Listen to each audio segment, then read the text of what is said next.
And then, Owl is your friend. Yeah, thank you, everybody. I want to welcome you to tonight's meeting. This is the meeting of the Community Board One Transportation and Street Permit, Street Activity Permit Committee for February of 2024. I'm Betty Kay, the chair of the committee. I'm joined by Jess Coleman, who is the co-chair of the committee, and the district manager, Zach Bowman. And we're going to turn on the slides. Sorry, Zach has had like 1,000 things to do. When he's not hosting, he'll go find the slides.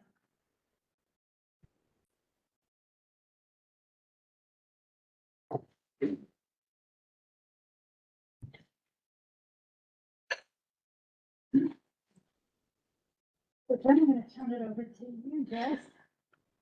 turn it over. Well, that's fine. Yeah, the agenda tonight, there are really only two items we're going to do. As you can see, the third one is postponed, so that one doesn't count. If you go to the next one, turn it over to Jess, who's going to be running this. Yeah, well, let's just take it for a moment that we're so popular today. We're usually all this, but yeah, We do not have quorums, we cannot have an official vote on any resolutions tonight. yeah, fortunately. But yeah, we have obviously some students here from PS 150 who have prepared a presentation for us about a transportation related issue that they've identified at their school. So I'll give you guys the floor whenever you're ready. Just introduce yourselves and go ahead. So I'll kick it off. My And name is, also, you guys have slides, right? We should get those up. yes, I'll talk a little bit when there's Sorry. a slide up. That's okay. My name is Karen Carolla. Thank you so much for attending and having us here. We are really appreciative. As you can see here, we've got a bunch of fifth graders from PS 150. As indicated, they did do a study last year looking at traffic patterns around the school, and I want to talk to you about safety. The ask for the community is really for us to get a crosswalk put in place for children at school. So with that, we're going to kick it off with Ella. Introduce yourself, guys. So, hi, my name is Ella, and I'm here to talk to you about where our school is located.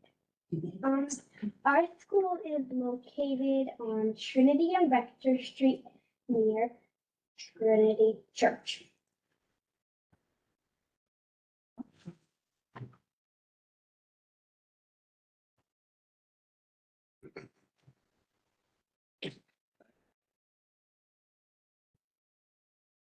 You want to read the slides and talk Um, about? Sitting on the corner of and More forward, Back. back. Okay, here we go. Oh, there you And go.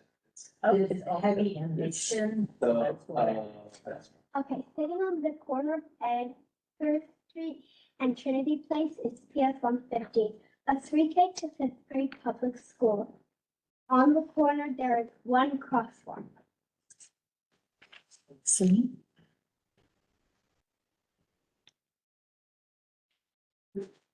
Yes, oh, no. sorry. Okay, Hello, my name is Celine, and I'm here to talk to you about what we know.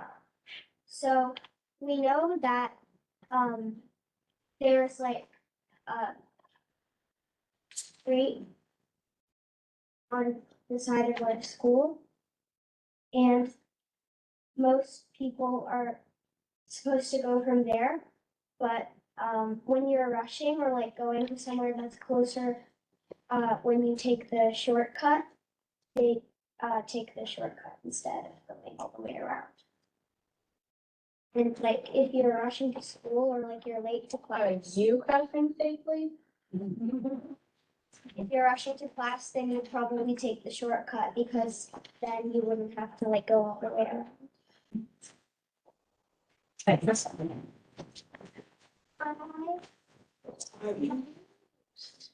So this animation that happened, there's actually other animation. I think you know the rushing. My name's Petra, and we saw dogs, toddlers, and people we know crossing unsafely and some cars going through the red light. And most people think that it's easier and faster to cross in the middle of the street, but there's a big risk of getting injured or hurt. It's safer to use a crosswalk because the crosswalk is less dangerous. Hello, my name is Marlo, and I'm going to talk about how people should cross, but in reality, how they do cross. How pedestrians should cross is they cross Trinity Place and then cross Edgar Street. This route is safe as long as people are looking both ways and cross when they're supposed to. The way that pedestrians should cross is they don't cross Edgar and they go directly from Trinity Place to our school. And it might be a little bit faster, but it is still very safe.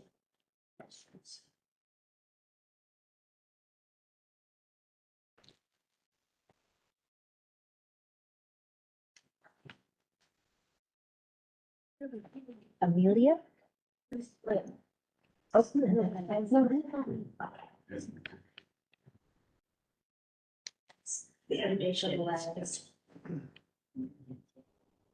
So my name is Amelia, and I'll be talking about how we collected our data.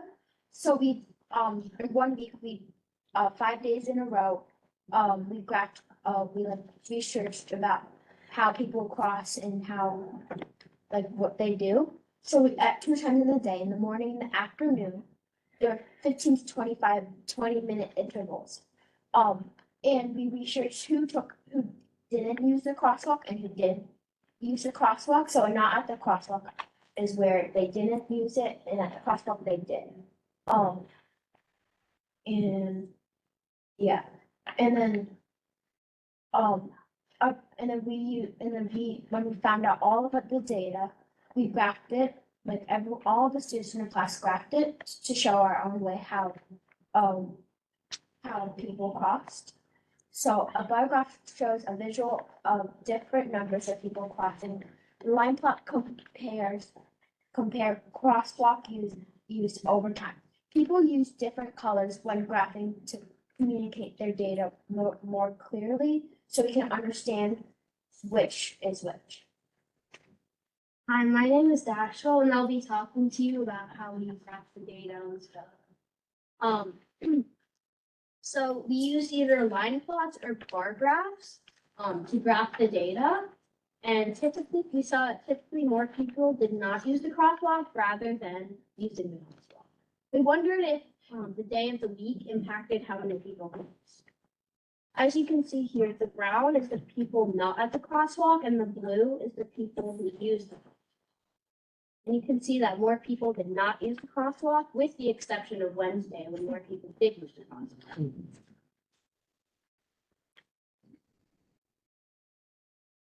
And here's a line plot of the same data.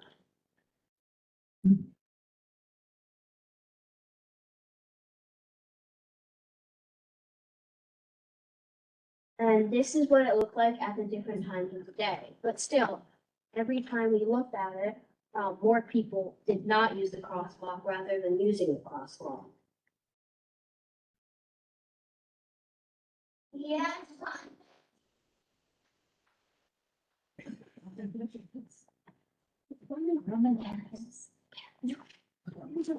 Okay. So we learned, so the safety of a crosswalk is what we sort of need, because if you don't have a crosswalk, there are many risks that could happen, like you could get severely injured. And it's not just about you getting injured, the person in the car or vehicle might get injured also. And like, say if someone were to be crossing or jaywalking in front of a car, or just walking on the crosswalk, even if it wasn't their light, and the car was going very fast, the car, even if, like, especially if it's on a highway, if the car stops, there could be another car behind it that doesn't know that the car is stopping, and then they could get into a car crash, which is why it's very dangerous if we don't have lights or a crosswalk. Thank you very much. Hi, I'm Kara. Are there any questions? Thank you guys, that was awesome. I have a Sorry, question. go ahead. Why Wednesday? Is there something happening on Wednesday where people congregate at the corner by the crosswalk? Not specifically, I think it was just that day happened, please. Just a data outlier sort of thing. Okay. Would a stop sign help with the crosswalk, or it's not possible at that spot? What do you guys think? Do we have a DOT representative? Oh, My name is Kate Thayer. I'm here from the Manhattan Borough Commissioner's Office at DOT. This was an excellent presentation. And like you guys, we also have to conduct traffic studies for installing new crosswalks. And we have a series of design regulations and also federal rules we have to follow when we install crosswalks and stop controls. So Betty has already shared the presentation with my office, so we're going to review it to see if there's anything that we can do at this location. There's a variety of things we take into account, how people use the street, the traffic, the infrastructure that's already there, but we will be reviewing this location. Is a stop sign something that might be included in that, or is that not possible in that location? Could be included in that if we decide to, it could be included. Would you guys favor a stop sign along with the? there's actually a red light at that Okay. intersection, but the problem is that the crosswalk does not go on the north side, which is Okay. where the So I'm school not familiar with the is. street, that's what I Right. was. Thank So it requires people to do a bit of a U, and most people are into speed and efficiency instead of the Is U. that- Also, people are running that red light. I literally Yes. stood in that crosswalk Oh, this morning so because it's even somebody worse else than a did. stop. Yes, yes, And it made me very mad. yes. Seems like a crosswalk's a no-brainer. So to that point, just to emphasize what the kid said, is that there's a crosswalk here from Broadway that they come down, it stops in the middle of the street. So the only way to get to school is to go do this U. But instead, most kids are just crossing straight through. And that's what the crosswalk we're asking for. Because in doing this, they have to go through all the lights and Sure. wait, whereas this is the immediate solution. Sounds good. So most people coming to this intersection, they're coming north and also. They're coming from Broadway, so they're coming from east going to west, and that's what the crosswalk we're asking for. The light is down here. Yeah. So And this are traffic coming into the battery tunnel. So those guys are coming in pretty flying in pretty Yeah. quick. Do you want the map? Yeah, I would. Yes, that would be helpful. Literally. flying Yeah, I'd in. like to know what's on the other side where the footprints are coming from. What is there a building there? That's There is actually like a little Exchange Alley. Oh. So it connects to Broadway, and that's Yes. a very well, heavily pedestrian utilized. Because that's where the LMC is, or, Lower Manhattan Middle, whatever it's called now. So, this is, yeah. Okay. There's construction on that corner, correct? With that construction there, are fewer people crossing Trinity? Because you can't as easily go south on Trinity with that construction? Does that make sense? Like, once that construction is gone, will that alleviate this at all? No, I don't know. Okay. But they still have to make a U to go to get there. Yeah, yeah. And there's also a lot of traffic, frankly, that comes from the Battery and goes along the north side of Edgar, and they're going into Fidei. And they also use the north side, so they're also not doing the U. They're going in the opposite direction, but still, they're not gonna go south and then east. They're just gonna go straight Sure. east. Cause, human beings. Yes. Kate, would it be, that's great that you guys are gonna review it. Would it be helpful to have a resolution from us?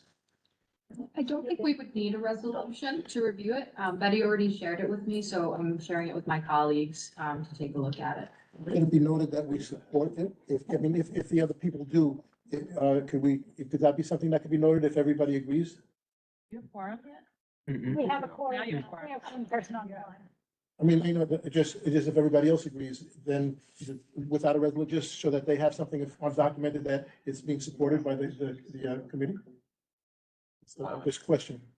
I think we're better to let the DOT, there are a lot of things you don't understand that can be potential problems. I mean, we could just do something general saying we support them studying it and coming. Put them study. Yes, and ask for them to report back so that the kids have an opportunity to come back and hear what the DOT has Well, discovered. I personally, well, okay, I support the coursework. I'm not relying on the DOT to study it, and I just wondering if everybody else feels like you or everybody, or the majority, would support the coursework. I think we just want to respect what Kate said, which is that there are tons of standards that we don't understand that they have to study, and I I mean, no think, disrespect, I just, yeah, I just don't want to. The good thing is Kate is here and she can hear how yeah. enthusiastic. I know, just sometimes it's like it's on paper, you know, so the other people that aren't here, you know, makes a difference. Thank you. Again, they represent the school, so the entire school is on board with having this crosswalk. We have a hand up from Tammy. Hi, Tammy. Hey, Mitch, I love this presentation and I'm totally excited and anything that we can do to help the school for better pedestrian safety, I'm 100% down with. There are considerations on Trinity Place that may make a crosswalk right at where the school is very difficult, if not impossible, where that traffic light is, but potentially other opportunities that the DOT can study over by the exchange that's just slightly north of there, that really need to be considered. You know, you can't put a crosswalk into a loading dock area. I mean, there's many obstacles on the east side of Trinity Place that don't make it fantastic. Okay. So I think that asking for pedestrian safety and a study, but not being prescriptive of exactly where, is the right way to go, because they could come up with something new and different and challenging that we're not thinking of because we don't know the full toolkit of DOT. So, Okay. and I will say from the very, very beginning, DOT did mention to SCA that this was I remember having conversations long and far with Ed Pinkar that this was a really rough location. So, you know, anything, I think asking for a study is great. I think the kids are right that unfortunately, even with the right crosswalks, people are people. But, yeah. And the other thing I'd like to ask, if we are going to study that, as to whether or not DOT can work with, you know, and taking a look at the Edgar Street and tunnel exit as to whether, is there any better way to manage that intersection during, you know, peak rush hour times in the morning to lower the load for the cars and trucks and buses in that zone?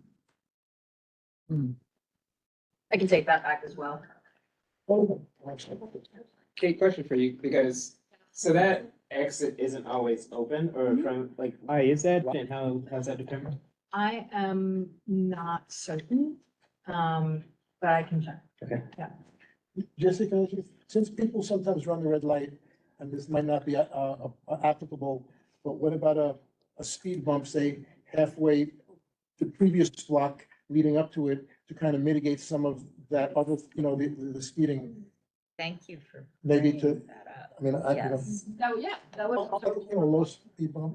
yeah, that would also require, an internal study that DOT does, but that's something we could also. Just maybe add it to your list. Yeah, I mean, I just want to say that from our school's point of view, our principal has been like cussed out from trying to prevent the kids from being run over by very aggressive drivers, especially in the morning time, that have tried to go along Edgar Street going westbound when it is closed, and that literally get out of the car, move the barricade, and then drive through. So some drivers are incredibly persistent. And so whatever we can do to increase safety, last year, this was recognized and we were given a traffic enforcement agent. And our traffic enforcement agent has not returned since. And so this year we have not had one. I think that would be incredibly helpful to the safety situation. But our school administration shouldn't be having to put themselves at risk of physical harm to protect the children. We should have the infrastructure in place so that the children are able to safely get to and from school. And children are small. I mean, now they're getting bigger, but you know, we do service 3K all the way through Sure. 5th grade. And small means less visible a lot Rosa, of times. Didn't the construction people say that they were gonna have a flagger on Trinity at the school during the terms of the construction project? I mean, are When is there that supposed, happening? I don't know. And I haven't been part of that they're, discussion. last I heard, they're starting the Trinity Place rehabilitation end of February, maybe beginning of March. Yeah. Might be more beginning of March now. So that, then will that be staffed with a flagger? that's supposed, at- yes, that's supposed to be staffed. And they said that they were in touch with Nico. They had his phone number. They told me, because I specifically asked, knowing that it Yeah. would be helpful for the school, that yes, they would have a flagger there during construction hours. What are, Construction hours are till 3 p.m. I think 7 to 3. that would be helpful, but Trinity's still open, so, Yes, they'll still be Yeah. line open. Trinity Okay, at Andy. 8 is where it would start. okay. So, I mean, Andy, you wanna say something? Sorry, Tammy. Yes, no? I called on. This is Mary Ann. You were. Okay. Hi. I just want to say I very much appreciated the student's presentation because I also walk from Battery Park City along Edgar Street up to Broadway sometimes for a subway or over to Fidei. And I've been doing it for 30 plus years and it is a very dangerous area because you just don't know where a car will show up from. And in all honesty, because I'm a person, I walk the path of least resistance, which means I walk where where there is no crosswalk. So I would appreciate if there were one close where people would naturally be walking. I think that just makes sense. If there's any way to do it, it would help not just young people going to school, but older people who walk in the area and who live in Southern Battery Park City, because that's the main way out when you leave from West Thames Street. Thank you. Yeah, well, since people are bringing up who it has to be convenient for, I also don't want to leave out the fact that it has to be wheelchair accessible. And I know that is one of the limitations. And keep in mind, wheelchair accessible, you think of the curb cut. In fact, for visually impaired, they need that bumpy strip at the base. So they know they're coming or going from a roadway. That's how they know that there's a danger in front of them. Without that, it may be convenient for the able-bodied, but it's deadly for everybody else. So keep in mind, I'm certainly going to vote that whatever the option is, the DOT is going to consider. It has to be for all people, because it can't go against the Americans with Disability Act, just because some people want to be the convenience of walking where they want to walk. Because not everybody can just walk where they want to walk, unfortunately. So keep that in mind. That's a limitation that's going to have to be dealt with. Cody? I was just gonna back up what Mitch said about a speed bump or any other sort of speed control infrastructure that could actually impact, drivers' speed, because, like if the principal is dealing with aggressive drivers, to have like speed bumps plus camera, I don't know if there's camera enforcement there at all. I'm not certain if there is a camera at that location, but the city DOT doesn't have control to install cameras at its will. It is a state issue. Right, but they are near schools typically. Yes, right? they are typically near schools. And so, that's also an option as well, I would hope. I don't know where to pursue that. If there was a camera at that specific light, believe me, in 1 or 2 days, the word would get out that there's a light camera like that. Right, and they might stop. And, so, That's a great idea. it's just, this, I'm sorry I was late for the presentation, but it was fantastic.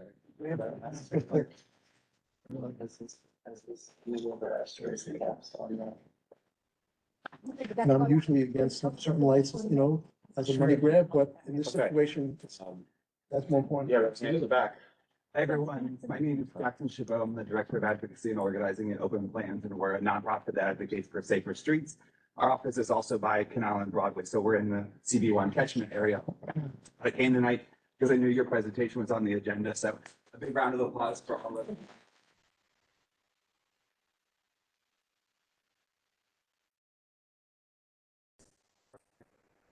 Safer streets, like you all gave the presentation this evening. I went to Pratt Institute for an urban planning degree along these lines. So you all could do this professionally one day, whether it's at the DOT or at a community board or working for a nonprofit in the city.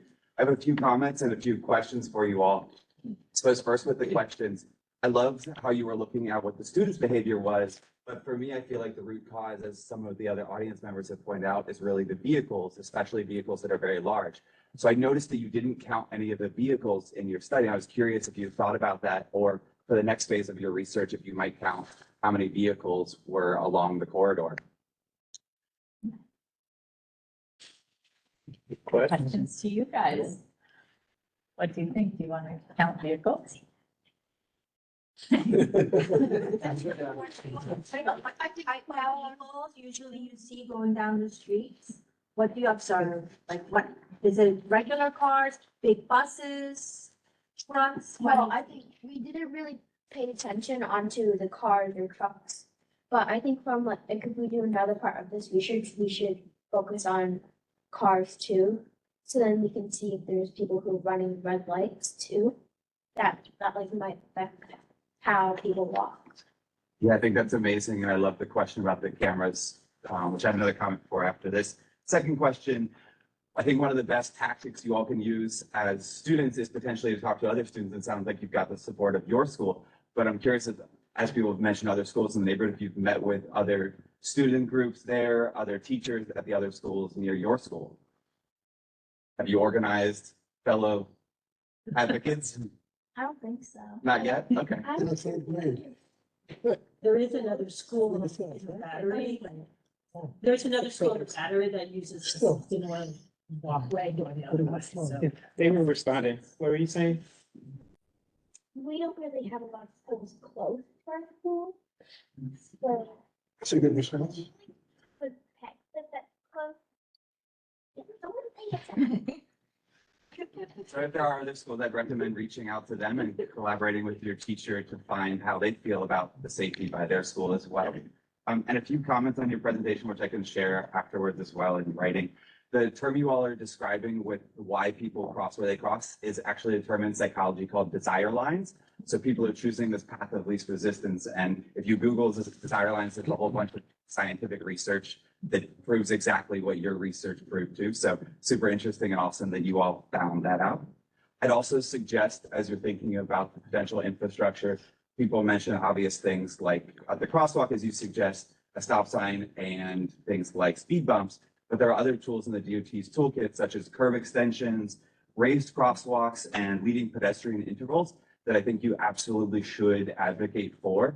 And the infrastructure, as Rosa pointed out, is what's going to make it safest. The crosswalk is a great first step, but it's really just the first step in this process. So I'll send the names of these afterwards, but you know, the fortunate thing is the mayor this past year committed to 1,000 intersections being daily, which is awesome. So that amounts to about 20 per community board. So you all could be one of those. The mayor also committed to previously in one of the previous administrations doing leading pedestrian intervals, which are frequent across the city. And they give people at intersections the ability to walk before cars start moving or cars start turning. So A+, highly recommend that. And then curb extensions, because as people have pointed out, there are many people who might be shorter, who might be slower walking, that need this extra time, and it creates a shorter crosswalk. So I know many of the streets down by your school, maybe not your exact intersection, are very wide streets, and it makes it, it takes a long time to cross the street, especially if people do move a little bit slower. So those are three things that I'd recommend. And then finally, the red light camera program, which is state, as the DOT rep here has asserted, which is true, is up for reauthorization this year. So you can tell your state elected official that you want them to renew the program and expand the program. So highly recommend reaching out to your state elected official to assert that you don't want people running red lights near your school because it makes it unsafe. So happy to share more with you all afterwards, but those are a few things I thought about your presentation, which was A+. Good job, everyone.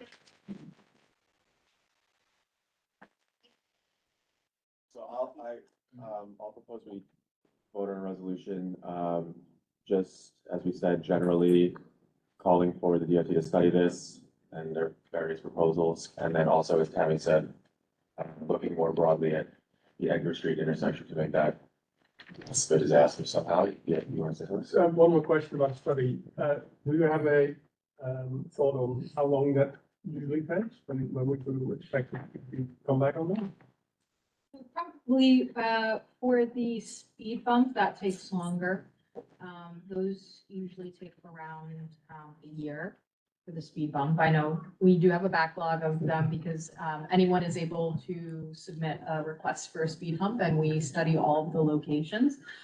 For the crosswalk, it would probably take, a few weeks. That's not really. So thoughts on the resolution, call question, anything? Sure. Call the question. It's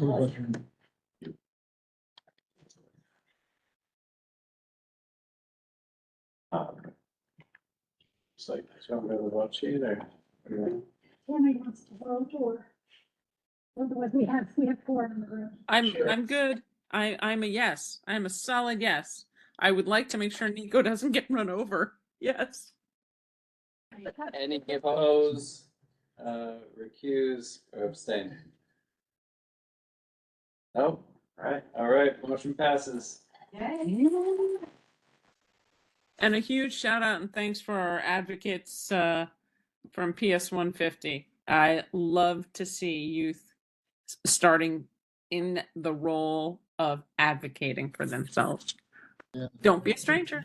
Transportation advocate. Thank you, everyone. Thank Now you you. have to go to state representative. Yeah, don't forget that part. Extra allowance this week for the parents. Extra allowance. No homework for the next one. No homework, and extra allowance. That's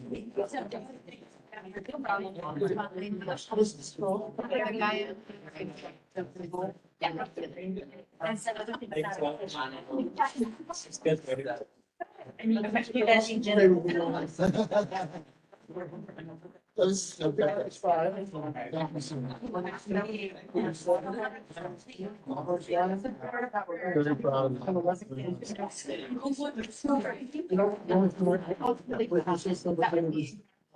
Well, she says, you don't think about it. Once the guy gets killed, all of a sudden, the person gets killed. Put the red light, encouraging our. Yeah. Red light. Wrong. I know you said it takes about a year for a speed bump sometimes. Well, generally, like. Somebody gets killed in a certain intersection, then there's a. Hey guys, there's a ton of crosstalk. In general, yes, there's a backup. Tons of Then crosstalk. there's a situation where you have like a specific young kid. They're all leaving the room. Mitch, thank you guys. Tammy's coming yet. Hi, Tammy. Welcome back. Sorry. Mitch, I can take your question over email. I'm actually, No, that's a good, all good. yeah, if you don't mind, I'm gonna head out for the evening. Thank you so much. This agenda item. Betty said I wasn't needed for it. You know, yeah, I'll be in touch with you. Okay, I appreciate it. Good night. Have a good night. Good night. Bye. Okay, no, what I was just mentioning to her is that I understand there's a backlog and normally things take a year about a crosswalk. Sometimes you read in the paper, somebody gets killed and then all of a sudden the next week they put the crosswalk in. And I understand the backlog, but in a situation where you have little kids, then I would hope that they might kind of give priority. So not to wait till some unfortunate incident happens. And so that's just what I had mentioned. Then Kate's are useless. Yeah. Keep in mind the last couple of high profile of children killed in crosswalks, so. Yeah. That's why going up the speed. Crosswalks don't really protect.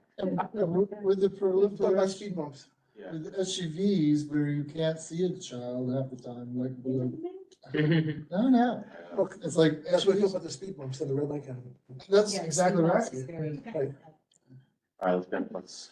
Yes. Okay. Is it pronounced Aldo, Aldo? Aldo, Aldo, nice to meet you. likewise. When I was here last year virtually, but it's good to be in person. Yeah, no, Yeah, thanks. yeah, it's good to be back in person. Yeah, so you can see, and the other two people who are presenting are actually online. Yes, so I have my colleague Jeremy, who's the community outreach manager, and then Devin DeLucia, who's our events director as well on the call.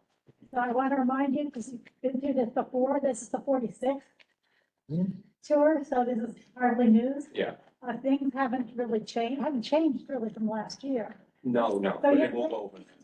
But point out the things where there really is no change. I've looked through it and it's. Yeah. We had no complaints last year. I want to remind you that. It's amazing, it's good to hear. So, yeah, no, they have been great partners so far, so I hope you really enjoyed the information. No, absolutely, yeah, and we love being here. And we did put a slide presentation together, we can put that up on the.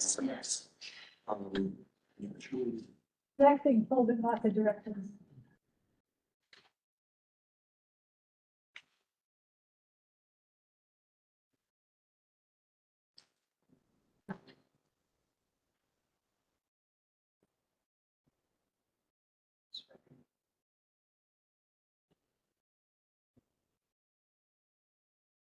And we have very slow internet in this building. Your city, That speed bump in this room. well, that's it.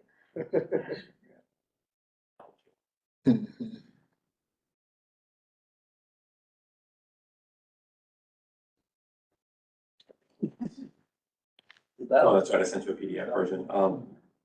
It's,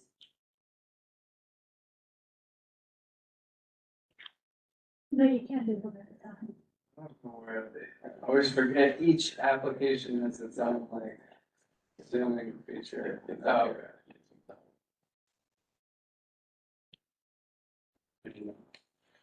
Yeah, roughly. There you go. All right, perfect. All right. So like I said, everyone, I'm Aldo. I'm the Associate Director of Events for Bike New York. Joining on our call is Jeremy Lockett, our Community Outreach Manager, and he'll kick off the call, just to give you guys a little bit of information about us and what we've been doing this past year.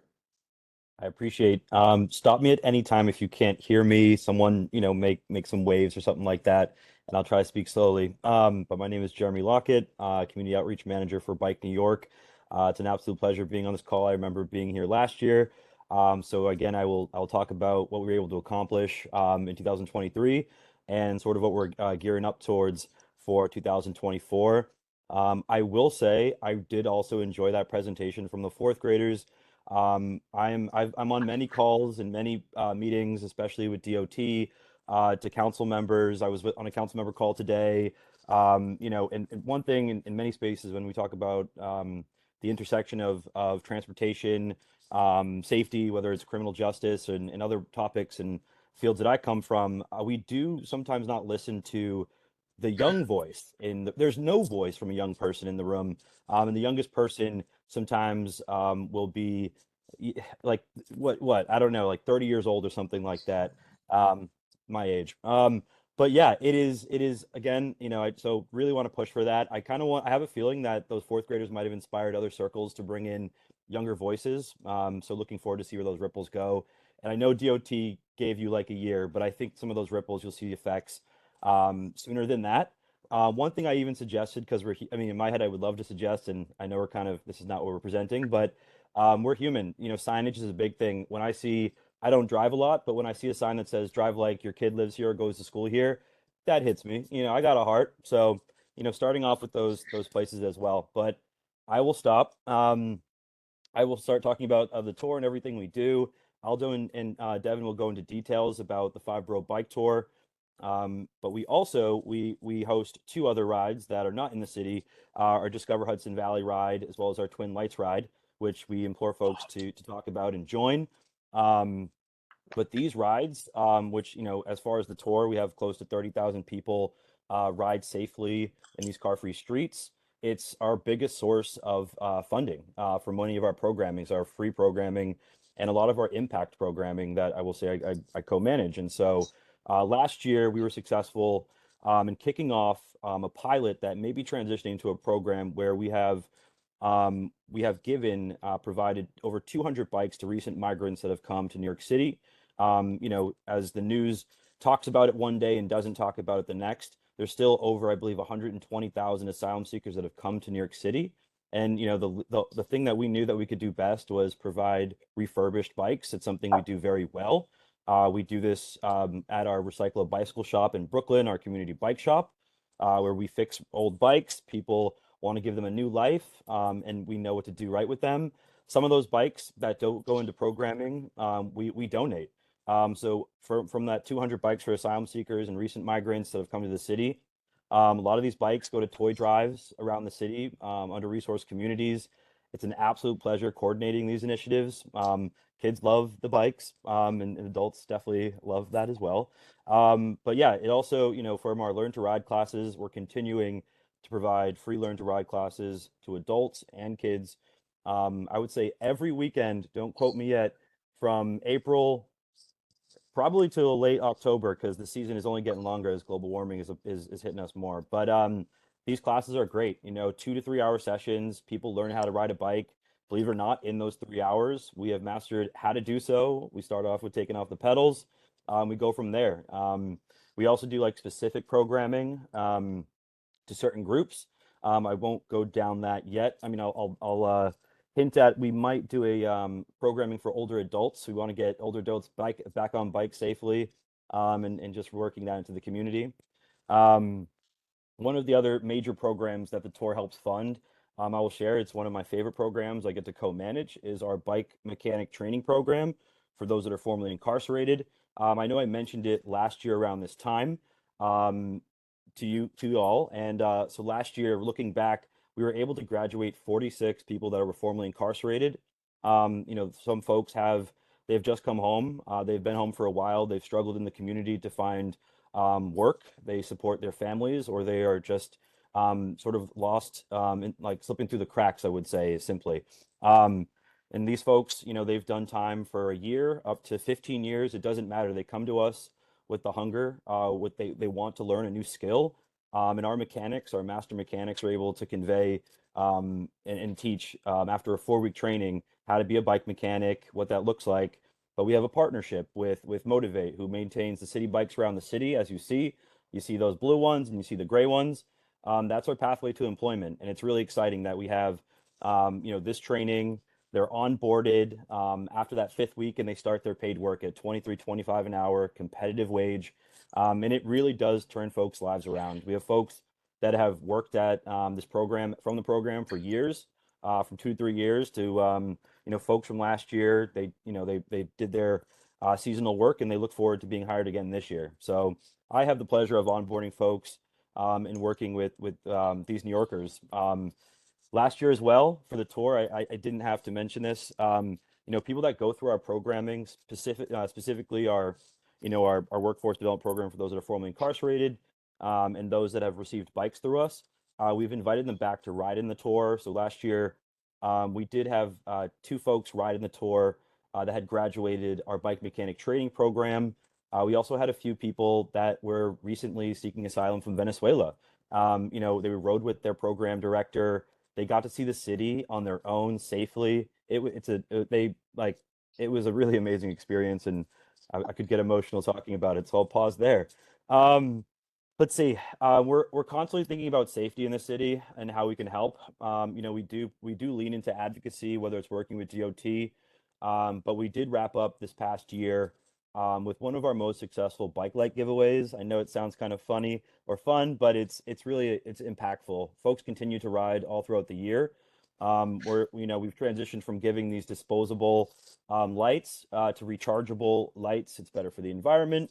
So we look forward to doing more of those throughout every borough this year. And anything that comes up, whether it's our free Learn to Ride programming, to some of these giveaways, or anything that you see of interest that could be good for your community, I'm happy to share. But that's some of the work we're doing. And I know we have a full-blown presentation, but I'm happy to expand on any of this if anyone has questions or wants to get involved. I appreciate it. And I'll pass it off to Devin. Awesome. Thank you, Jeremy. And hi, everyone. Thanks for having us tonight. My name is Devin Delusha. I'm the Director of Events here at Bike New York. As someone said before, this is year 46 for us, so it's hardly news, but we're very excited for the event coming up on Sunday, May 5th. And it's an honor to kick off the event and have everyone gather downtown in Lower Manhattan as we've done since the beginning. So thank you for opening up your neighborhood to us. As you could see here, these are some pictures from, I think, 77 and 78, the first few years there where we started. We opened up registration for this year at the beginning of January. We're excited to be hosting riders from all around the world and all 50 states so far, and welcoming those people into New York. More importantly, the bike tour is a family-friendly and non-competitive event. So we have riders ranging in ages from 3 all the way up to 90. So currently, with registration opening earlier last month, we are at over 18,000 registrations and will likely fill up to that 32,000 cap within the next few weeks. We are also really proud to have a really strong volunteer base. So we have about 500 volunteers signed up right now and expect to have 1,200 by tour day. Tonight, just as Jeremy said, we're going to take you through some of the details of this year's event and what will be happening in your area. But before we dive in, I wanted to pause and see if there's any feedback or key learnings for us from the 2023 event that we should keep in mind for this year as we get into the planning process. Sounds like maybe from the beginning, no, nothing so far, but if there's anything, happy to chat about it now. I heard nothing when I asked for follow-up last year after the race. Awesome. All right, that's great to hear. So picking up, Devin, where you left off, thank you. We just want to talk and give you guys just an overview of what's happening again. Like he said, most of the tour is staying the same. There are a couple potential changes that we'll discuss as we move forward through the slides here. However, we are back on Church and Franklin. That's where our start line would be, where obviously our street closures would start the earliest, starting on Friday at midnight, going all the way till Sunday. And then we are taking up, as you see here on the slide, all of Church Street all the way down to Battery Place. We do have the same wave entry points, the same wave corrals. So for the most part, what you see here on this map, the street closures are going to stay the same.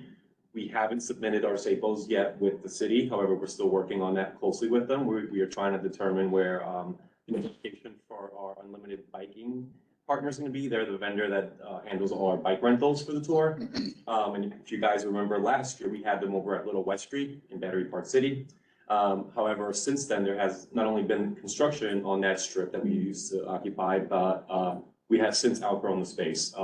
Unlimited Biking is now renting about 3,000 bikes, which is 10% of our ridership. So 1 out of every 10 of our riders is renting a bike. And we expect that number to climb to 4,000 this year. So we expect 4,000 bikes to be picked up downtown. So we do have a couple locations that we submitted with the city. It's 3 locations that we're still trying to determine which one's the best fit. So we chose not to include them in this presentation. However, we will follow up with more details on when exactly we land for that. Just an FYI, we're looking for a space of about 10,000 square feet. So we're considering parks in the area. We have Pier 40 that we're considering, and as well as Old Slip there downtown and Washington Street as well. So we do have all city agencies involved with this, and we're hoping to figure something out and get back to you guys on that. That being the only change. And if you want to just go here over the timeline, I briefly mentioned the street closures. As you see here, we still have 6 waves starting at 7:30 on event day. So we will have street closures in the area on Sunday from, I believe, 3 a.m. I'm sorry. Document here.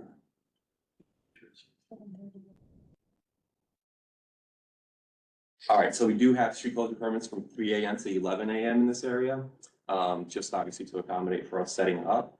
And the only location where we'll have street permits for street closure ahead of that will be obviously on Franklin Street between Church and Broadway. We are proposing that we get a street permit starting Friday at midnight, going all the way till Sunday at about 6 p.m. for breakdown. So we will follow up with the SAPOs once we do submit all of those, but like I said, identical to last year as far as that timeline goes. And that's a street permit, it's not closure the entire time. Correct, yes. So Friday is when we start the Staples for no parking so that we can save room for our production tents. And then the closure is just on Sunday from 3 a.m. to 11 a.m. So we able.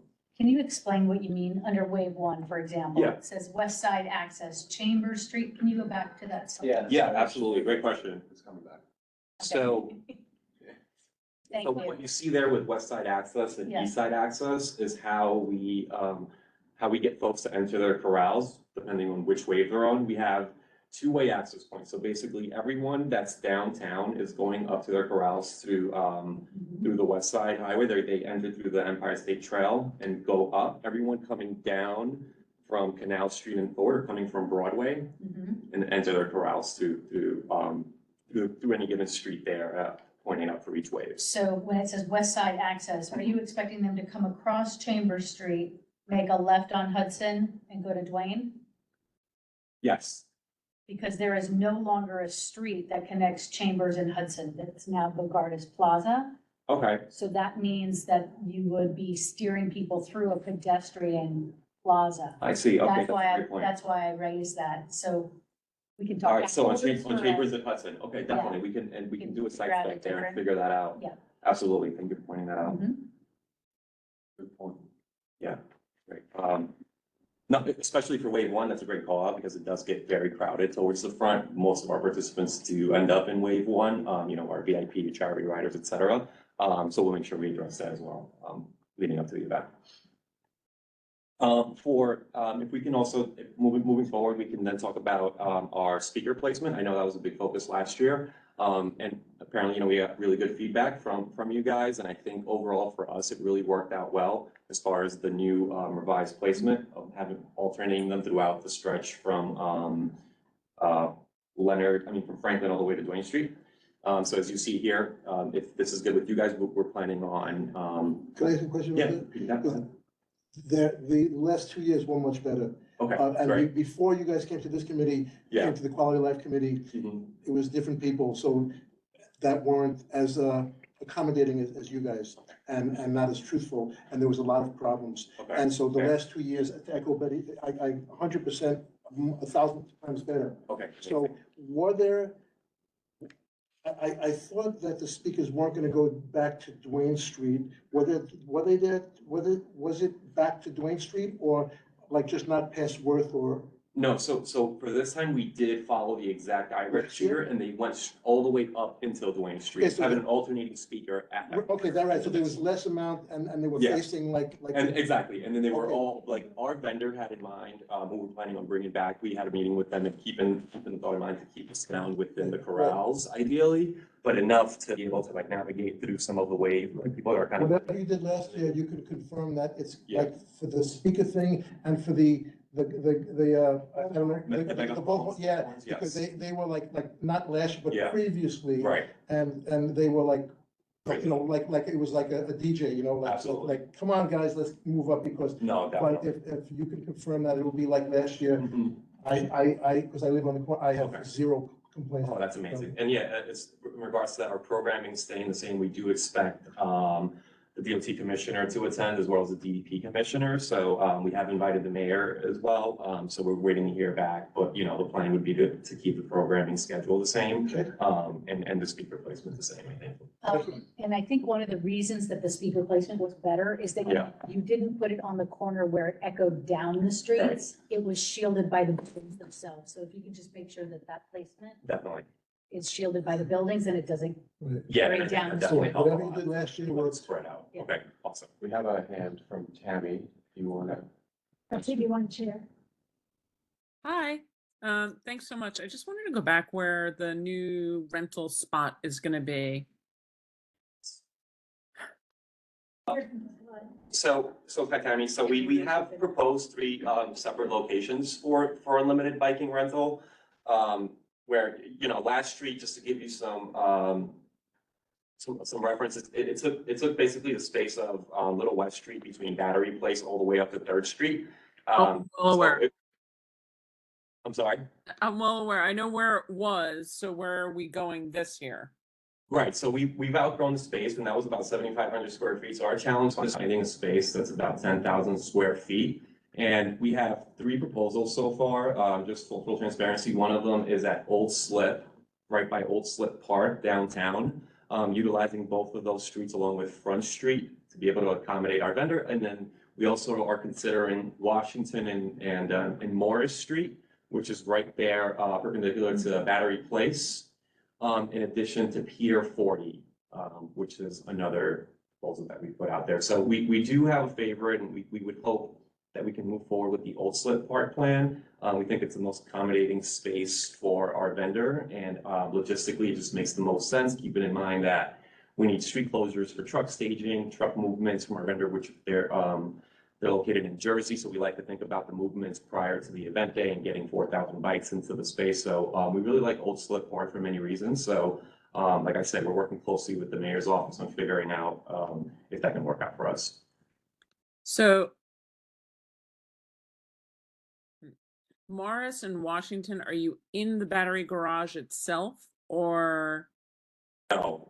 So and this was basically the Morris and Washington was a suggestion from Parks to see if we can utilize that space based on some feedback they had from Events Past, but we would be keeping that area open as far as like where the garage access is on Morris, and closing down most of Washington to run the operation facing Battery Place on Washington Street. Like I said, that would be, I think, our second option, with Old Slip Park being our first option at the moment. Yeah, that's a funky little street just south of the tunnel exit there. I know I can't imagine honestly that it's big enough for you, because there's tons of, it's a tiny little L-shaped street. I mean, I assume you'd take Morris and it, but it's kind of funky over there. It's like some of the funky parts kind of work just because it's cornered against a wall, and our vendor likes that for security reasons, as far as like us barricading off bikes, overnight security, etc. Would that close the bridge off as well, though, for people crossing? No, it's Morris in Washington, where it's literally you can gain access from it from Battery Place or West Street, so it wouldn't interfere with anything other than what we think would be a garage that's literally at the intersection of Morris and Washington.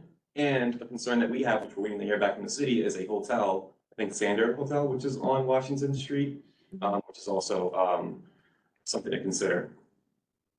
So it's just the one that's just south of the tunnel exit, right? Not north. Can't remember which one is Morris. Yeah, it's south.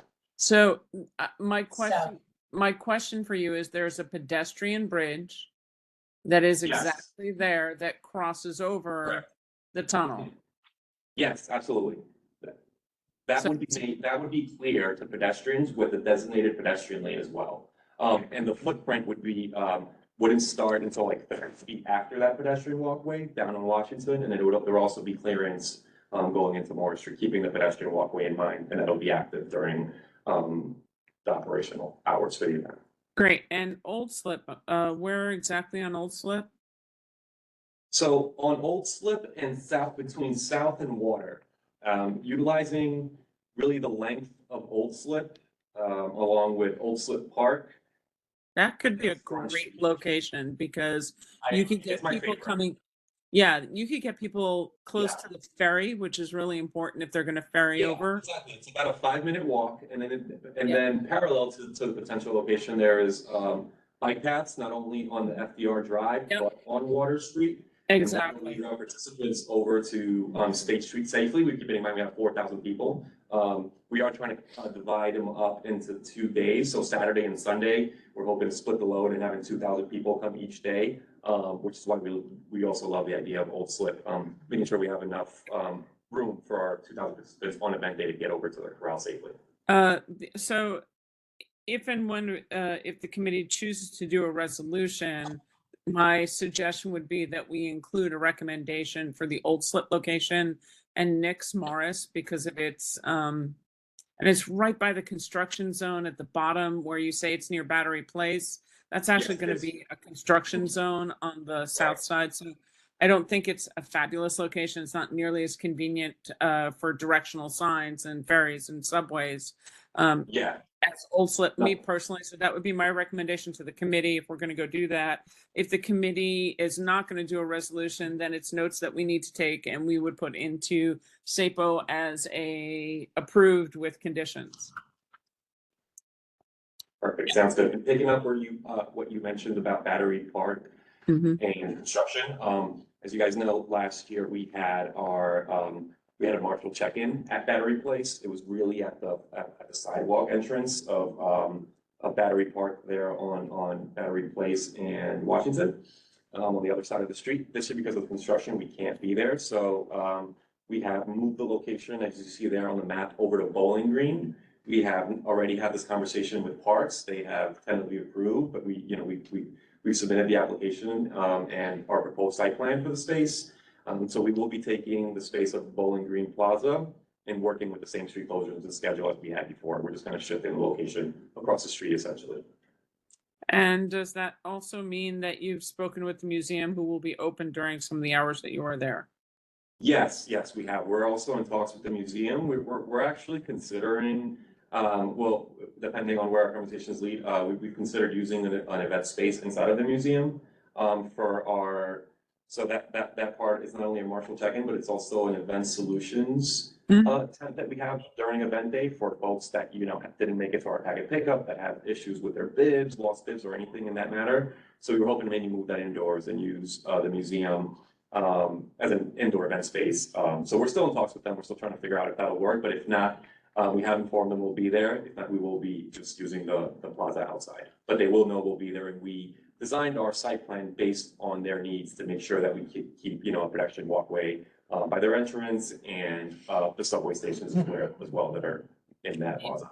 A gentle suggestion that you check with them on their construction, because they have plans to have construction along Battery Place and the south side of their buildings. Yeah, they didn't mention that, so that's good, because we our next step when there are conversations, we have to reach out to the building manager. So maybe he can definitely tell us more about that construction that we didn't know about yet. Fantastic. Thank you. Thank you. Tammy had said that the resolution should be conditional, but they don't have control over what site the mayor does or doesn't allow them to go to, such as Old Slip, which I can certainly see putting in the preference for and support that request. Understandably, because the mayor's office also doesn't check where all the construction sites are, and they're not going to be in touch with the Battery Park City Authority's construction either, because it's a state-run program versus a city-run program.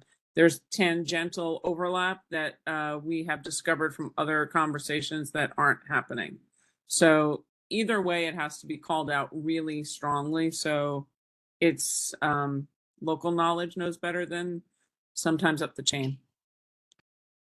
No, I agree. I was going to say that making permission or support for this walk run should be, in my mind, separate from that, and that may take actually a separate resolution as well.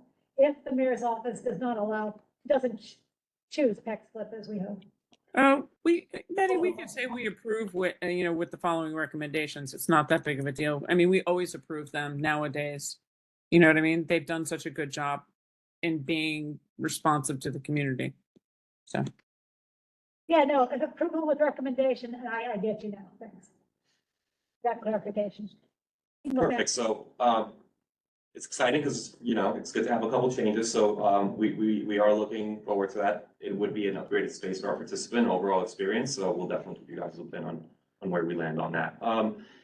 As far as the overall route, there was a lot of back and forth with us in the city and potential route changes this year. However, we decided to move forward with the same route as last year.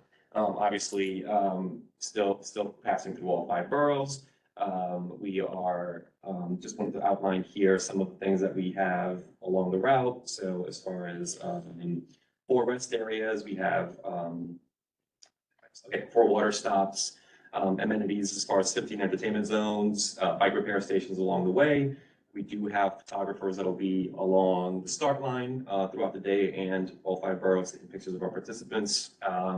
We are chipping all of our participants, so we do have timing mats, which we're doing data collection, which worked out great for us last year. So we're able to know how many participants are crossing the finish line, how many are actually present on the event day, how many people are starting off at the start line and so on. So we do have those numbers, and the timing mats will be put in place along the route as well to help us gather that data. And obviously we do have FDNY, who's deeply involved with our pre-production. They'll have ambulances throughout the route, and we work closely with Jamaica Hospital as far as medical attention throughout the route as well. Over to the last slide, similar to last year, here I just put the key tour times just so you guys can reference the overall timing on event day. Like I said, we do have tables for 3 a.m. to about 12 p.m. for the area. But it varies depending on each street, but we'll follow up with that list.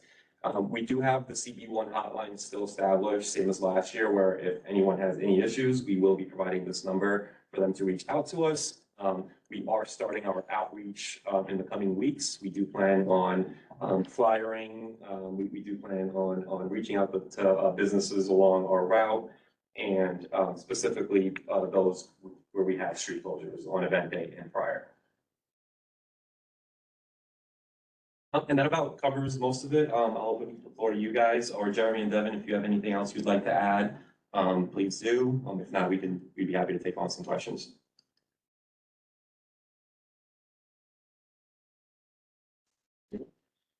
They have nothing to add? I'm gonna assume they have nothing to add. Nope. I'm gonna ask if anyone has any comments or questions.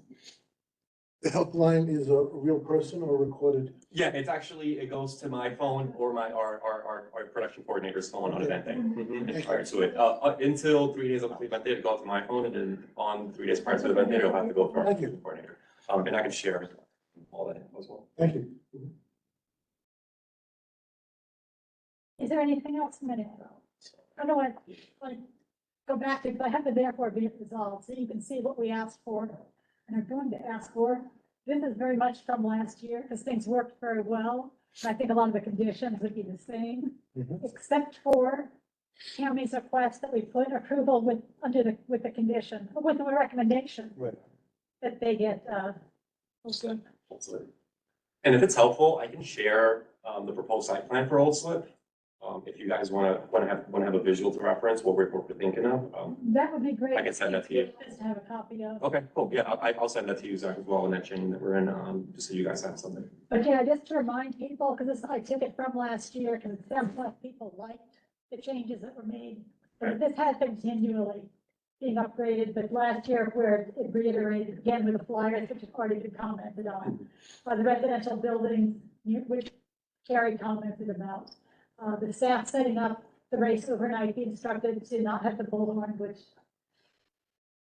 bullhorn's up before 9 a.m. This is all standard, but obviously they've already dealt with successfully. But we want to go on record to have it down once again. The speakers being angled away from residential buildings, which again, it sounds like Carrie liked. Yes, absolutely. And on the day of the race that,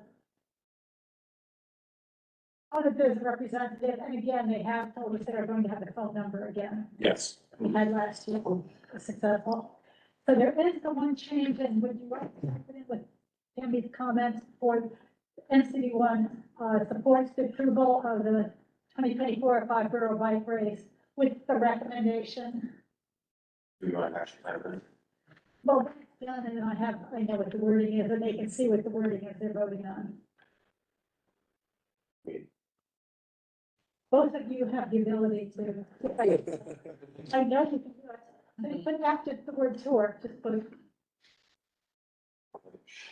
Just say, the recommendation of whatever Tammy said. And listen to you. That's the simplest way. What do you think is for the state to send the lights? Exactly. What is it? What's the also location being used for? For unlimited biking rental pickup, so it's bike rental pickup. And it's not a drop off, because once everyone picks up, everyone leaves, the drop off then moves over to Staten Island, where folks then drop off their bikes. What do you call it, unlimited? Unlimited is just the name of the company. I'm sorry. That's the name of the company. Unlimited biking, yeah, name of the company. Yeah. It's unlimited. Yeah, they're like the only bike rental company in New York, also like they're big scale. Okay. Taking quite It's not free, it's not free, but it's unlimited. It's unlimited, yeah, right. It's unlimited on your ride. You're right. Okay, is everyone clear on the wording? Yes. Yes. Yes. Okay. Do we need to add anything about Bogartis? Hmm. Or would you like me to, I started writing an email to Tori to just put them in touch. Or do we need Okay, to you add should anything? definitely put it in what we're saying for feedback and comments. There's no, there's no, saying it early and often. It was last year. Well, you know, put it in a whereas, that it was noted, commented on about. Well, and that we request that, right, that we request that bikers not be directed through Right. a pedestrian plaza. For the first wave. Right, so Yeah, that, coming from the west. so if we could just add that bikers not be directed through. Well, I won't put it in here, I'll put it in a whereas, so it's. Oh, in a whereas, It okay, is a fine, whereas. and I'm gonna put him in touch with Tori. Perfect, thank you. Yeah. Yes, because my hope is they're gonna follow through, and so it doesn't We'll, need to be a conditional. Awesome. And it's not really a recommendation. It's a. Delivery guys go through there anyway. Yeah, right. Okay, anything else before the vote? We're good. I'm good. Great, Call the then question. I'm gonna do an affirmative. So again, are there any no's? Thank you. Are there any abstentions? Any recusals? It's unanimous, thank you. Thank you. Thanks, folks. Thank you, and we look forward to Thank you so much. with about the Bogartis as well as. Absolutely. No, definitely, definitely. We're keeping a close eye to all the changes. We're trying to get resolutions sooner than later. So we'll keep you guys all updated. Yeah, And this thank will you be for- the the office, that will. I'm gonna, if you just put your email in here. Yeah, absolutely. And thanks for coming back. I mean, we really appreciate the partnership with the community board. Oh, thank you. It's our pleasure. It's our pleasure being back. Like I said, 46 years, we have a great relationship. So we're excited to come back and keep expanding on what we've done here, Community Board One. Yeah, that's an exciting event, and it's very suitable to start in District Number 1. Absolutely. Yeah. It just makes sense. It's also nice to have an event that supports a mission so well, so, congratulations to the team for. Of course, yeah, that's what it was like to lead off with. Yeah. Absolutely. Making sure that, the message is, what we're actually doing. Yeah, it's great. Yeah, and I just heard on a talk that was done over on Chambers Street, that actually next year, it's actually last year, would be the next year will be the 400th anniversary of the first civic activity going on, in what at that time was the New Amsterdam settlement. But it was in our district, of course, which was New York City at that time. 400th anniversary next year, it'll be, Wow. yeah, at the same time, and then the year after that is. You don't have to worry about speaking. You don't have to worry about. 50th anniversary of the US. Yeah. You don't have So to worry that about is 400 years ago, was that at the Commons? Where, do you know where it was? Do you remember? Hey, No, I I'll don't. have to pull out Gotham and see. I have it. I have it and happy to share it if you'd like. I can put have you, Gotham at home, I I just can have put to- you in contact with the Historical Society. Yeah. Yes, and that's who is presenting at this. Perfect, thanks. Thank you. There was no problems with amplification at that first year. That's true. We don't think. What day is it? Oh, Sunday, May 5th. Cinco So de it's Mayo. always the first Sunday of May. Always the first Sunday of May, yeah. Cinco de Mayo. Cinco de Mayo, yeah. Well, I wish you good weather. Thank you. Always, thank you. We always appreciate that. We've looked out the last couple of years, so we're hoping to keep that trend going. It's improved. Yeah. It definitely has. Definitely. And anything to expand your mission of getting bicycles into paths. Are we finished that? Use more cyclists. Absolutely. Yeah. If anyone wants to leave. No, I don't want to be disrespectful. I just. Absolutely. And then didn't know Jeremy if we Locke, were officially finished and we he's just our kind of community outreach working on it. manager and he's deeply Yes, involved with all the programs. No, I was kidding, people like Our questions. rides, the art giveaways as well, so. I work at BNCC, Awesome. and so, For the update you know, from last month. I'd love to learn more about the interact classes. It's not canceled. Sure. It's always- Absolutely. I can have Jeremy reach out. I mean, we can definitely. That'd be great. Information, because I think, it's ideal. Okay. Definitely explore. Thank you. Thank you. Thank you. Okay, here's an update, Thank again, you. it's fairly usable. And Rosa was underwhelmed by this. And nevertheless, as you can see, they've got the window. DOT has celebrated the Brooklyn Bridge, they have it glow up, so you've noticed a little bit more lighting around it. That was intentional by the DOT. Beautiful. I can say, look at it, if you haven't, so we can drive. Ideas. Yes. And it is part of the restoration project. Well, they never said that they're planning on keeping it, but it sounds like they are. True? It sounds like they are from everything I've read, but they didn't share anything about it with me in advance. I just happened to come across it when they did their test. What's it like?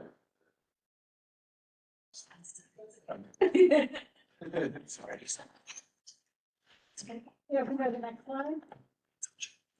Drives that crazy. I want to remind you, there still has been crowding on the bridge. So again, I'm glad the vendors rule has been changed, and I'm kind of hoping that Gail Brewer's bill doesn't go to the city council where she's looking to bring a limited number back. Thank you. Thank you. Thank you. So you can, as if you could have a limited number to be enforced. Who's crowding the bridge now? Just like Just people actual that- pedestrians? Yes, we've gotten rid of the cyclists, and we've gotten rid of the vendors, and there are that many pedestrians. Yes.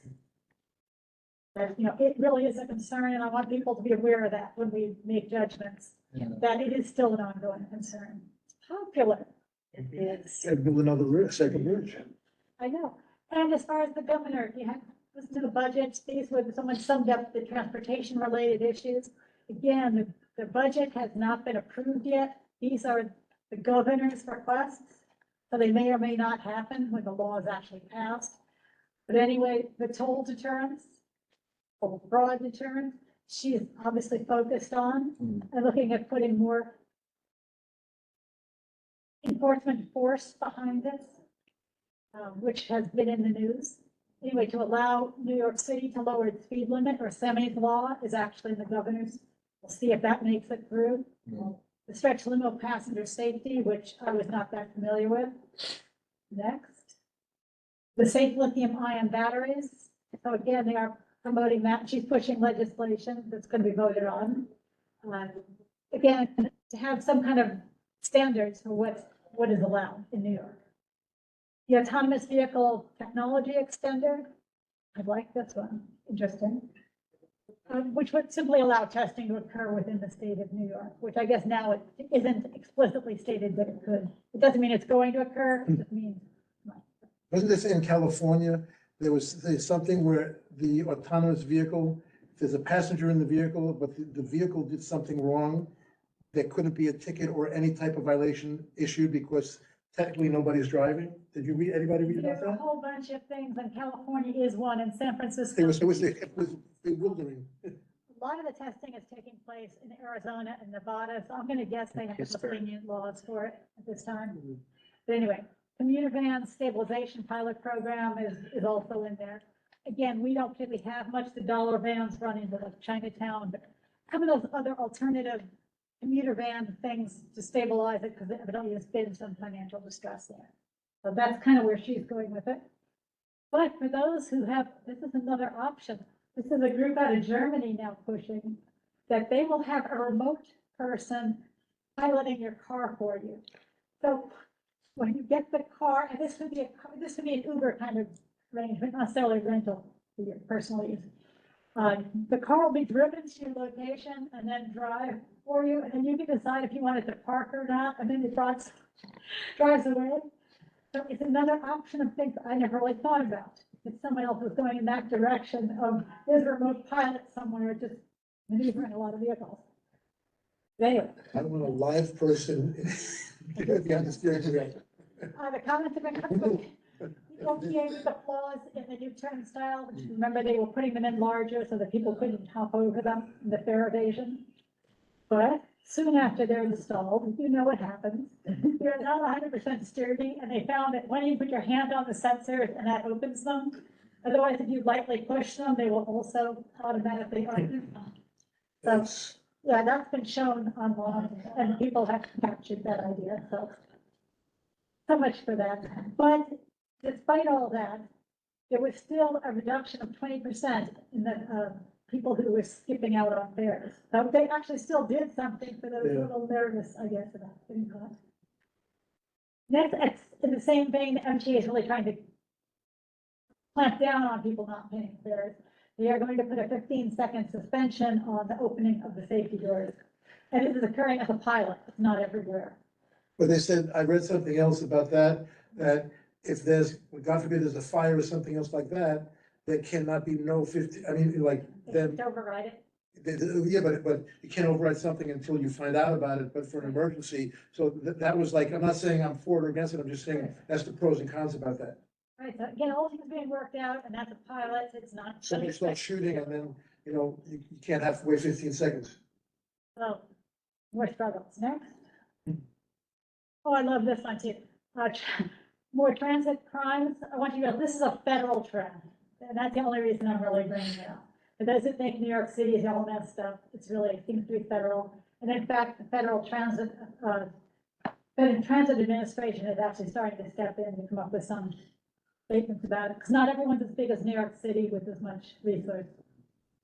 But oh, yes, and we're back to the drivers evading, which is probably why the governor put it in the budget, her budget. This was pretty amazing. Going up to misdemeanors, and then there's been a lot of pushback already about these will go to felonies.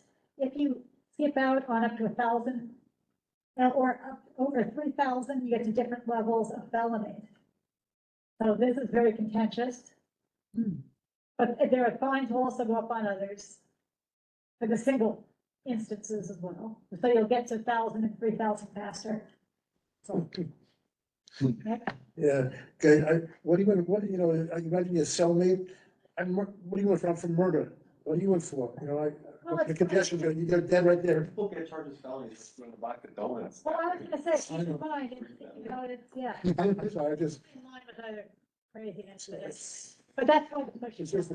sounds like a comedy skit there. Subway station, I'm looking, someone did the work, so why not know? In the plan that's out there by the MTA, how would our particular district benefit from it? There are 4 different things that are cited of things that will be changed with the funds. So the subway station stair escalator repairs, finally, Bowling Green, Franklin, and Canal Street.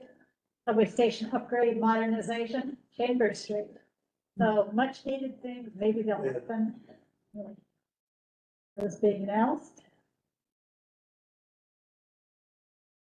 Yes, also, thank you, Rosa. There's going to be a suggestion pricing information session for those who are interested in that. It's sponsored, as you can see, by virtually all of our elected officials. Even though the real information session is here, but. That's right. Well, that's why they're holding, they don't have the date, they don't have the location yet. So you should stop down now. I said they keep putting them up north of us. I think it's the BNCC. No, really? Yes. What? I think it's, The other one is up by Chinatown. They don't seem to like us. that was for Chinatown, and then this one is going to be here. The only Rosa that knows this information. Yeah, BNCC Tribeca Performing Arts Center at 199 Chambers Street from 6 p.m. to 8:30 p.m. Thursday, Friday, 15th. Yeah, so Thursday the 15th is here, and the 6 p.m. to 8:30 is in the announcement. The only addition will be the BNCC, the location is now known. Yes. And registration is required by February 9. The We don't QR code, I was gonna say the QR code because capacity is limited. and the other one filled up very quickly, so I'm gonna assume it does. Well, if you don't have any idea, maybe that can happen. Why don't they stream it? Yeah. Why don't they just in person? They fly to pay people. Yeah. I just charging our district. Great question. And there's no answer as to why they don't stream it. Sorry. Well, I asked them if they would consider doing it. They should have the video capacity at BNCC to do it. And they can even, what some of the community boards do is they just stream it on YouTube. And so the people watching the streaming can benefit from it, but they cannot question or interact if that would solve the problem of the elected officials with too much questioning going on to manage. And I'm just going to remind people it's the same night as exec meeting. So if you're going to exec, you'll miss it. Right, next. Yes, and this one, which I know has annoyed some people, suggested pricing is supported by the governor, and that was reaffirmed. So she's giving free tolls to Queens and Bronx drivers. You go to the next one to get the information. There is a fund at the state level, I didn't realize, that can offset fees that are charged. And she has decided that there's gonna be instant rebate on the Easy Pass toll for the Henry Hudson Bridge, for the Bronx residents, and for the Queens residents, they'll get the Cross Bay Bridge toll rebated to them. The people in those areas have very little options. I can tell you from firsthand, from family members that live in those areas, there's very little options, especially if there's one train line and it's not going there those nights or weekends. If she wants to limit driving and discourage people, You can't walk from Riverdale, you know, I mean, anyway, right, continue. but that's, you know, what the pushback is. It's not entering the zone. No, no. Not getting. I would have been clean with our It's rules. just for the where for the go. So it shouldn't be all. No, And again, to realize we're not the only one with the but those transportation people, problem. that live in those areas Transportation, are a still, lot of states and cities are in big trouble. I've There's the next one. been in those situations. Sorry, Jesse. Yeah, so New York and California have decided to put money into their mass transit. But keep in mind, Pennsylvania and Massachusetts have recently decided they need to put big money into theirs and collapsing. Chicago and Washington DC are saying, let's wait, and they'll probably watch theirs collapse. Again, it's a general problem. These numbers are horrific, and this is in the comptroller's office. The license plate sheets, remember we wrote a resolution, asked them to do something. $108 million in speed camera tickets, unrecognizable tickets. That's last year. In fact, I think it's only half the year. Yeah, 22% of cars caught speeding by the DOT's cameras, unrated cameras, were unbillable in the first half of last year. Isn't that amazing? 22%. They also found that, go back please, the MTA, because it wasn't just in the city, MTA, 46 million on their bridges. Port Authority, 40 million lost on their bridges. So it is a huge problem. What are they gonna do with congestion pricing? That's why I'm sure the governor put in, do something about finding them, but it's not enforcement, right? For those who always wondered about, you know, the police reports and things, I thought you'd find this interesting. Traffic violations, if you look at the blue, that's the NYPD and the enforcement of giving out tickets. If you look at the red line, you see complaints on 311. Not a surprise, as one goes down, the other goes up. Yeah. What's amazing was that fewer than 2% of the reports of illegal parking made it on the block where a station is located. So they definitely do not enforce amongst themselves. That's not a surprise to anyone, but it's interesting somebody finally measured. So it's on that. But the next one is also a little bit frightening too. If you look at the summonses per the NYPD and what they issued, somebody went through and compared them, the summonses that actually made it to the Department of Finance. And somehow the place they wrote them didn't bother to file them. So if you look at blue, you see the ones that were actually filed, compared to the orange, which is what the police claim they wrote. Which is also an interesting trend to look at. Next. Protected bike lanes. This is just downright depressing. Blue is total. But again, you have the red are the ones done by the DOT, and you have the yellow, which are capital, which are the bigger ones, usually the truly protected ones. But if you look at 2023, number kind of fell off a cliff.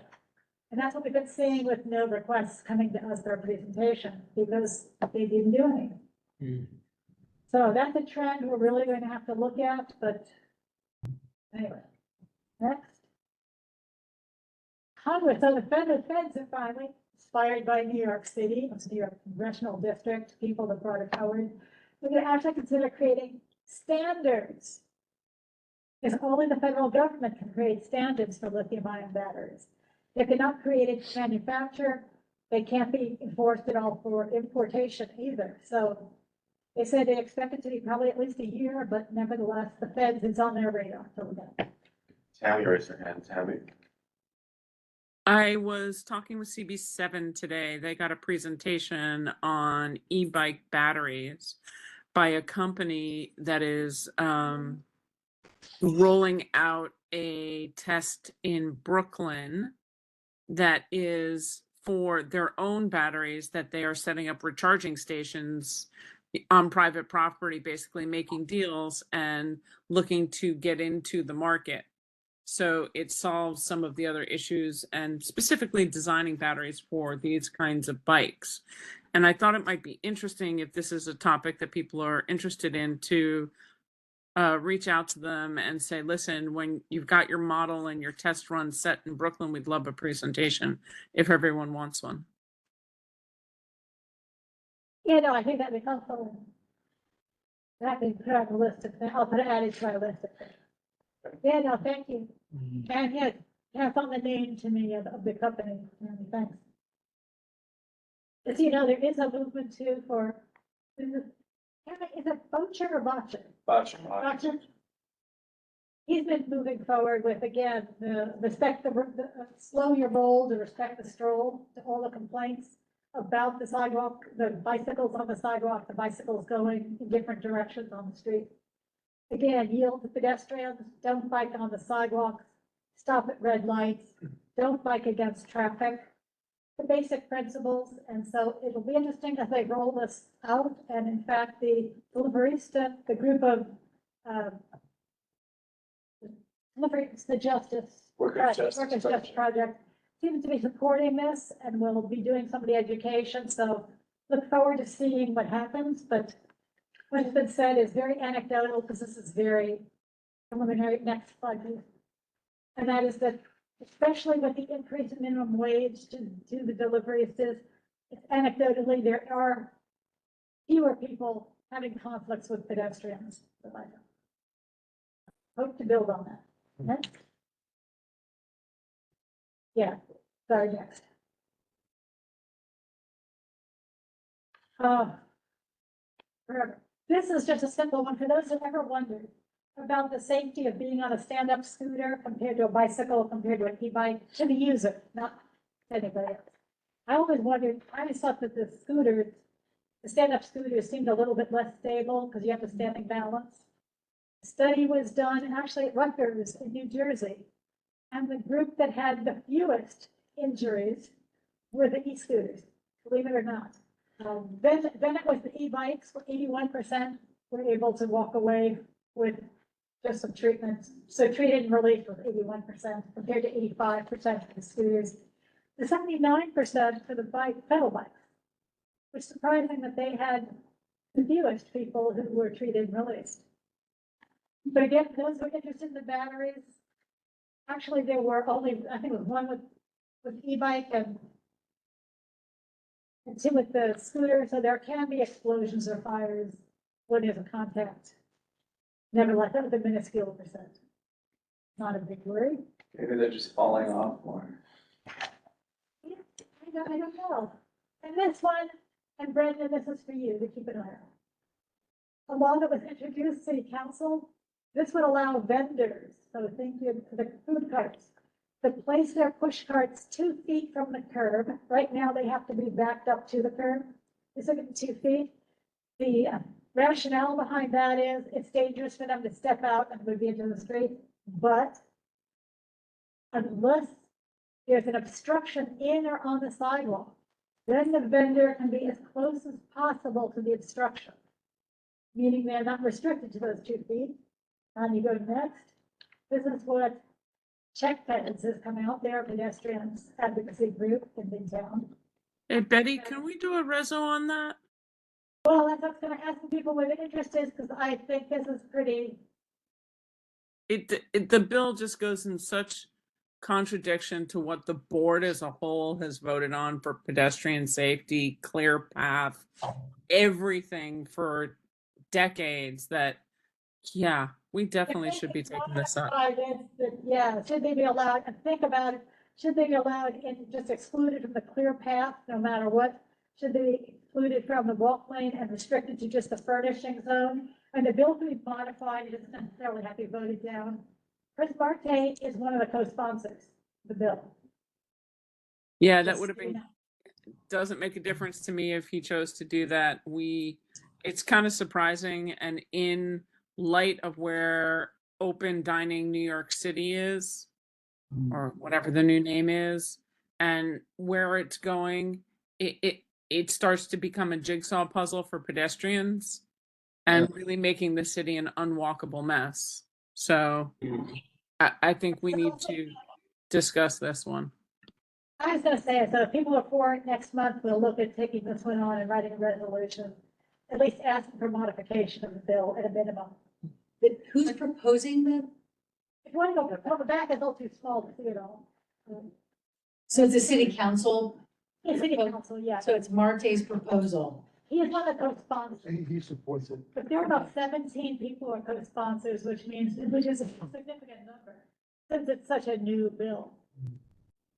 Have that much support so quickly is unusual support.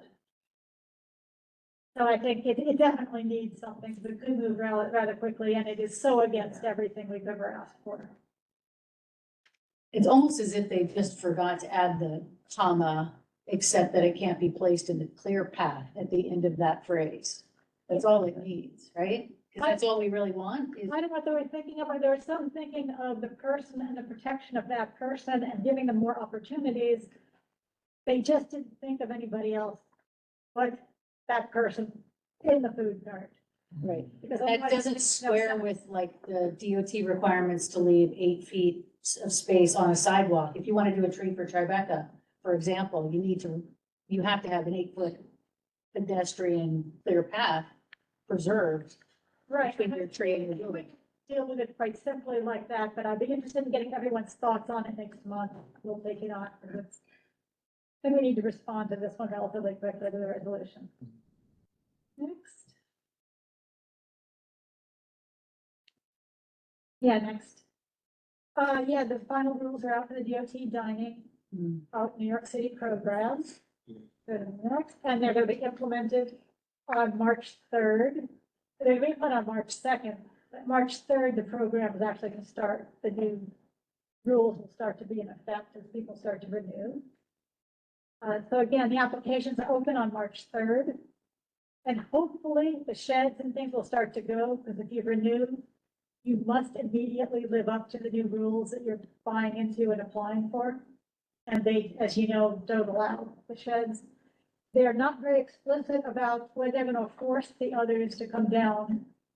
What if you don't ask to continue with the program? Are you then allowed to go till the end of the year? That wasn't explicitly stated. Does it not allow sheds at all? It does not allow sheds at all. There can be no roofs. They can't be enclosed and everything has to be movable. Right, and they have to be taken down between November and Right. March. So if you have to immediately comply, then that means you have to immediately take down your existing shed Yeah, from November 30th. with the anticipation of being able to put it back up starting April 1st. April So 1st. they will be able to put it up in April, but they're not going to. Right, but if you only have to comply starting March 2nd, why would you take down your shed for 1 month just to rebuild it Right. if it complies with the new standards? It doesn't. Most of them don't. They can, well, they can all be umbrellas or other. Where are they gonna put all that stuff Yeah. during the year that no one has? Actually, there are industries already starting with simply doing that, moving, disassembling and storing. IKEA, It's amazing how Backyard. these voids are always filled by some vendor that comes in to need this shit. Did the city, I'm sorry, maybe this was already discussed, but didn't they have a design, like furniture design? That they were, like, I remember an article where David Rockwell had designed street furniture that could be used for the dining sheds. For the temporary one. I don't know, that's why I'm asking. The restrictions, the rules right now are very much around dimensions and limits and height and how open it has to be. But it's not specific furniture, just the Okay. what is movable. And now too, for accessibility, they really have to, because these are only the road bed. They really have to be kind of at the height of the curve, so they'll sort of be on platforms. Which is somebody who uses a scooter, I'm very happy, because to go down these little tiny ramps to go onto the actual roadbed, Okay, but not really. as a park maintenance person, I can tell you that those are lovely burrowing places. Those are comfort zones for four-legged, very small critters. I used to have a deck like that, believe me, I cleaned out multiple. So, yes, yes. And so I encourage all those restaurants to take Rat Academy training as part of their dining. They are, and there are some rules around that, within it. It would be better to have the ramp to go down than to have. No, that's just. Diplomatic way to say rest. That is incredibly obsessed. But anyway, next, we'll see how this rolls out. And just for your knowledge, this is the opening page, homepage for the DOT. You want to know about dining in New York City? These things are all actually buttons if you're on the computer. And so a touch on your screen would do it. But if you look at the last one with our beautiful district on the upper right, there is a survey there about your attitudes about transportation that the DOT is collecting. Again, I encourage everybody who's interested in giving feedback, anyone you know. Betty, can you give us the link so we can put it in the newsletter and send it out as a dedicated email to our list as well? Sure, I'll get it. I'll push the button. Because I have the survey up on my computer, so I will send the hypertext. And the other one that's interesting, because I've asked Zach already to look at it. Actually, there is a new 5-year accessibility plan that the DOT has, and I found out, because they talk about on the accessibility page at the DOT, I missed this. It was a city law passed last year. Every agency in the city has to come up with a 5-year plan with how they're going to make their programs and their spaces more accessible. But ultimately, I would like to hear the plan is online for the DOT to get some input about getting a presentation, which would be very interesting. I think that's about it. Oh, yes, toward the end of the holiday. This is an amazing video. What's the guy's name? It's on Twitter. This guy but it's a bicycle with a heart for Valentine's Day.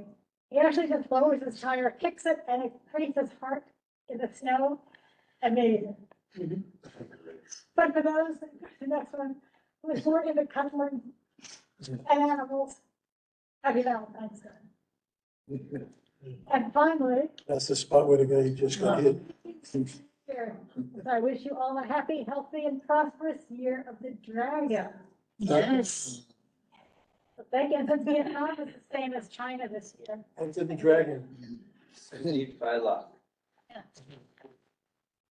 Bye. You see that his picture? It's on the US.